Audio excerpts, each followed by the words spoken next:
الرحمن الرحيم. الحمد لله رب العالمين، والصلاة والسلام على من لا نبي بعده.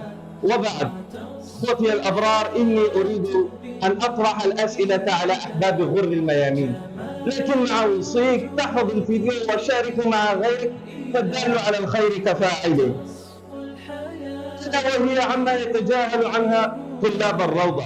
وهي على السؤال الاول: من هو أول رئيس للدولة الإسلامية؟ أول رئيس للدولة الإسلامية محمد بن عبد الله صلى الله عليه وسلم. أحسنت، الله يبارك فيك، فتح الله عليك، أصبت. السؤال الثاني: ما اسم صلاح الدين الأيوبي رحمه الله؟ اسمه صلاح الدين يوسف بن أيوب بن جازي. فتح الله عليك، أحسنت. نعم حبيبي البار، السؤال الثالث: أين ولد صلاح الدين الأيوبي رحمه الله؟ ولد صلاح الدين في قلعة التكريت. ما شاء الله، أحسنت، أصبت. نعم أصحاب السمو والفخامة، فنرتحل إلى السؤال الرابع.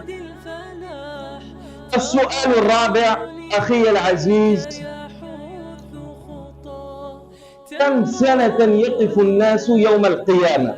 يقف الناس يوم القيامة 50,000 سنة مما تعدون. ما شاء الله، أحسنت، فتح الله عليك. لكن أحبابي الأجلاء، إن شاء الله سنلتقي في المقطع التالي. طيب، السلام عليكم.